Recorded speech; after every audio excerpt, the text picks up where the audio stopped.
चित्रों पर माल्यार्पण करते हैं, पुष्प अर्पित करते हैं, महापुरुषों को याद करते हैं। इसके पीछे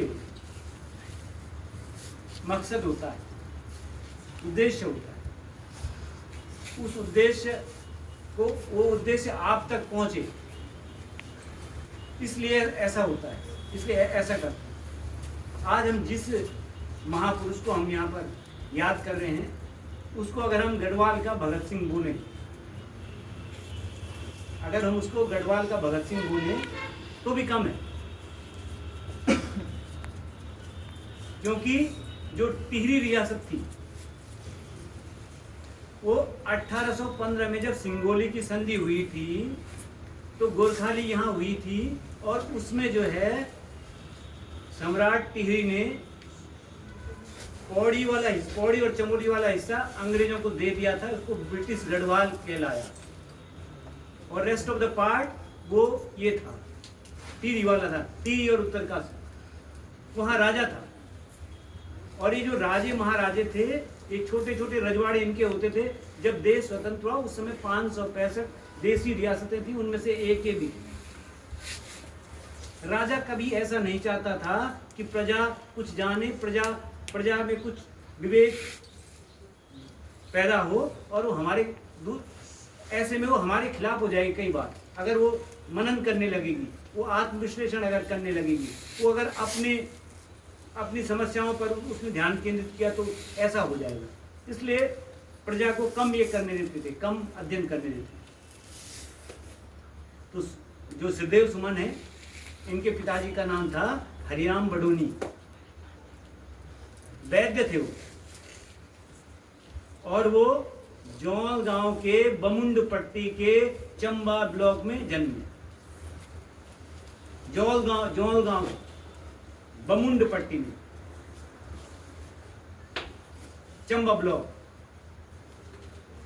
और अपनी ही परिवेश में प्रारंभिक शिक्षा प्राप्त करने के बाद ये देहरादून चले गए।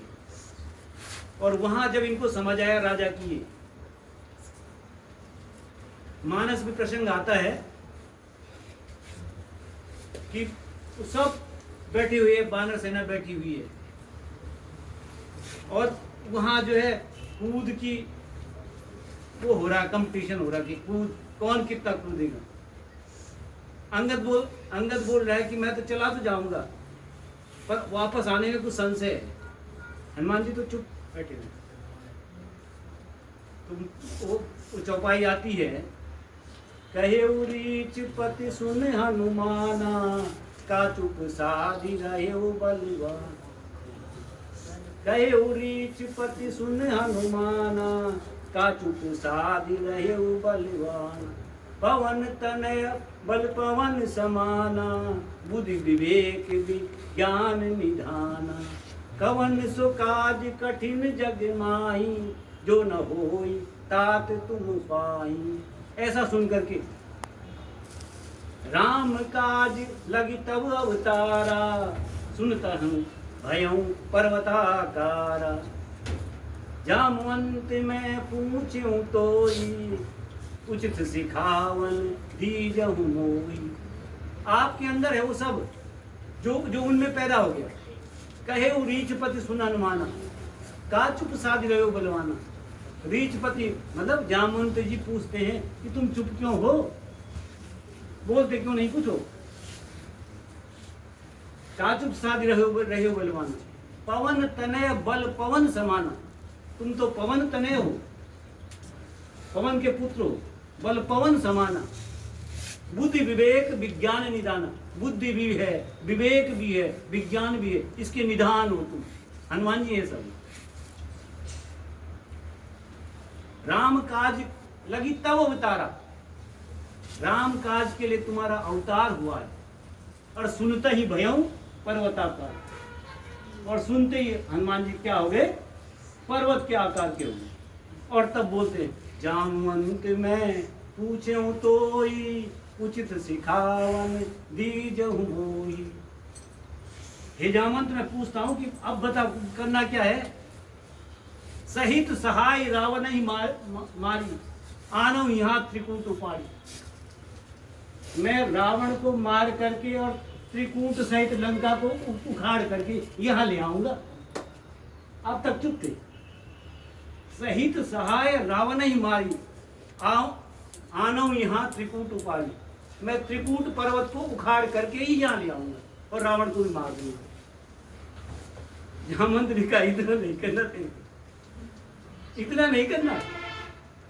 तुम सीता को देख करके आ जाना, सीता की सुधि ले आना बस। तो देखो एक डायरेक्टर चाहिए आपको, निर्देशक चाहिए जो आपको दिशा देवे और आपके अगर पंख लग जाएं तो सफलता हमेशा आपके कदम को चूम जाएगी। हम तो सब जामुन थे, बूढ़े हो चुके हैं, सब बूढ़े, तुमसे तो बूढ़े ही। तुम सब हनुमान बैठा हुआ तुम्हारे अंदर। तुम रावण को भी मार सकते हो, तुम उस पर्वत को भी उखाड़ सकते हो जिसमें लंका बसी हुई है। उसने कहा त्रिकूट को उपाड़ दूंगा क्या?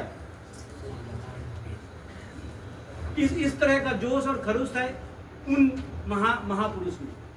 अभी हम बात कर रहे थे कि जितने महापुरुष हुए यहाँ पर, चंद्रकुमार वर्तुवाल का नाम सुना होगा आपने,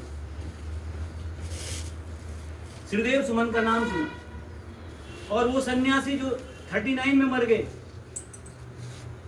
जिसने 1893 में भारत की वैदिक परंपरा का जो झंडा था वो पूरे विश्व को सनातनमय कर दिया। जिस व्यक्ति ने, वो भी 39 में चले गए। तो उम्र बड़ी नहीं होनी चाहिए, उम्र बहुत बड़ी होना बहुत महत्वपूर्ण नहीं है। जितनी हो उतनी आपकी उसमें उपलब्धियों से भरा हुआ आपका समय, इनका समय उपलब्धियों से भरा हुआ, तब हम इनको याद कर रहे।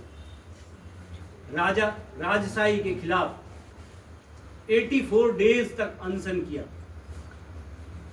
कि प्रजा को वो सारे अधिकार मिल जाएं। अभी हम दो तरह के तंत्रों की बात करते हैं, एक राजतंत्र, एक प्रजातंत्र। प्रजातंत्र की जो वो है परिभाषा है, वो क्या है? Democracy is the government of the people, for the people and by the people. जनता का, जनता द्वारा, जनता के लिए शासन, जो आजकल हुआ। और अगर राजा है तो राजा का बेटा ही राजा होगा, चाहे एकदम नालायक हो। और फिर सारी जो सुविधाएं, सुख सुविधाएं हैं, सारे जो साधन हैं वो राजा को उपलब्ध होंगे। प्रजा हमेशा किसमें रहेगी? अभावों में रहेगी। प्रजा को अवसर दिलाने के लिए उस व्यक्ति ने अपना जीवन दे दिया, और जीवन दे करके इसको, ये जो टीरी वाला इलाका है, उसको राजा के जितने अत्याचार थे, जितनी निरंकुशता थी, उससे बचाया। इसीलिए हम इस महापुरुष को याद करते हैं। 25 जुलाई को हम वृक्षारोपण दिवस इसलिए मना रहे हैं। वृक्षारोपण हमको क्यों करना है? मैंने एक दिन आपको बड़ा बताया था कि हमको ऋण है, मातृ ऋण, पितृ ऋण, देव ऋण, और ये मातृ ऋण धरती का भी। धरती का ऋण हम तब चुका पाएंगे जब हम धरती को किससे सुसज्जित करेंगे? पेड़ पौधों को। आपने जो पेड़ लगाए हैं, उन पेड़ पौधों को आपने बचाना भी आपके नाम से है। और जिस दिन आप पास आउट हो रहेंगे, उस दिन आपका पेड़ बहुत बड़ा हुआ होगा, आपको बड़ी खुशी होगी। और जब फिर आओगे यहाँ पर वो करने के लिए, तो आपको शिवांगी बोलेगी कि मैंने लगाया था पेड़, जो कितना बड़ा है, तो क्या करने लगा? हम ही बोले